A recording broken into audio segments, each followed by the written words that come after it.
हम पहुंच गए हैं बेंगलुरु कर्नाटका, जहां हम मिले एक कॉमन मैन से जिन्होंने अपने हार्डवर्क से कुछ ऐसा अनकॉमन हासिल किया जिसे अक्सर लोग किस्मत की देन समझते हैं, पर यह था उनकी मेहनत का नतीजा।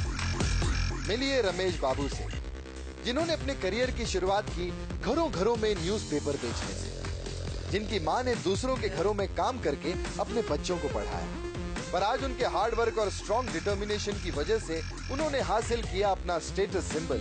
जी हाँ, ये करोड़ों की रोल्स रॉयस। अब आप पूछेंगे कि रमेश बाबू करते क्या है, तो सुनिए, रमेश बाबू का काम है हेयर कट करना। जी हाँ, ये है एक बार्बर। इनका स्टैंडर्ड देखकर आप कहेंगे कि ये हेयर कट के चार्जेस बहुत लेते होंगे। जी नहीं, सिर्फ 150 रुपए। यकीन ना आए तो जब भी बैंगलोर आओ तो इनसे बाल कटवा लो।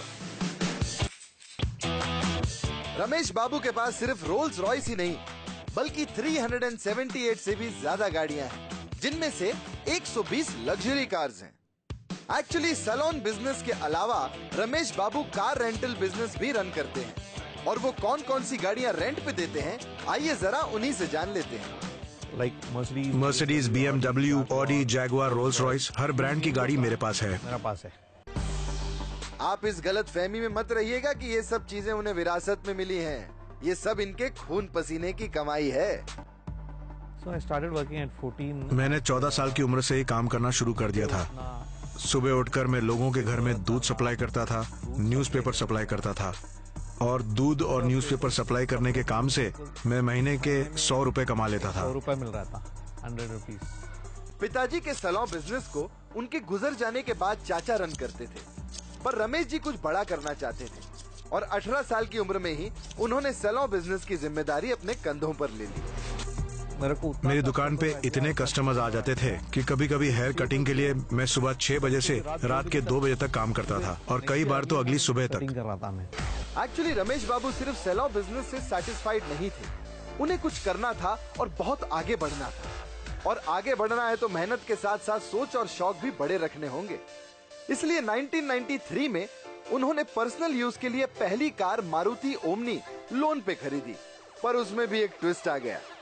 2 महीने बीत गए, 3 महीने बीत गए, मेरे पास लोन लौटाने के लिए पैसे नहीं थे। उनकी मम्मी नंदनी आंटी के यहाँ काम करती थी, और उन्हीं नंदनी आंटी का एक सजेशन ने उनकी जिंदगी का रुख बदल दिया, और एक आम आदमी निकल पड़ा उस बुलंदी को छूने जिसका उसने सिर्फ एक सपना देखा था। मेरी आंटी ने मुझे एक आइडिया दिया कि मैं अपनी कार रेंट पे क्यों नहीं देता, और मैंने ये बिजनेस शुरू कर दिया।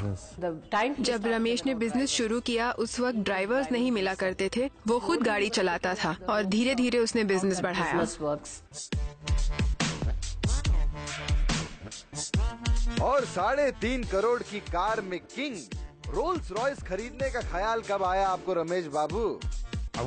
मैं दूसरों से कुछ अलग करना चाहता था, इसलिए मैंने 2011 में एक रोल्स रॉयस खरीदी।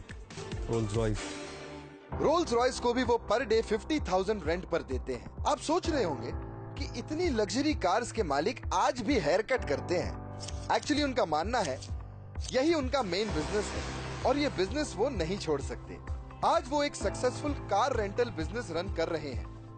ये उनके विजन और जी तोड़ मेहनत का नतीजा है, और ऐसे जुनूनी आपको सिर्फ इंडिया में ही मिलेंगे बॉस। कार्स के लिए पैशनेट रमेश जी अपनी कार्स की फ्लीट में एक ड्रीम कार और ऐड करना चाहते हैं। मेरी अगली ड्रीम कार है स्ट्रेच लिमोजिन, जिसकी कीमत है करीब 8 करोड़।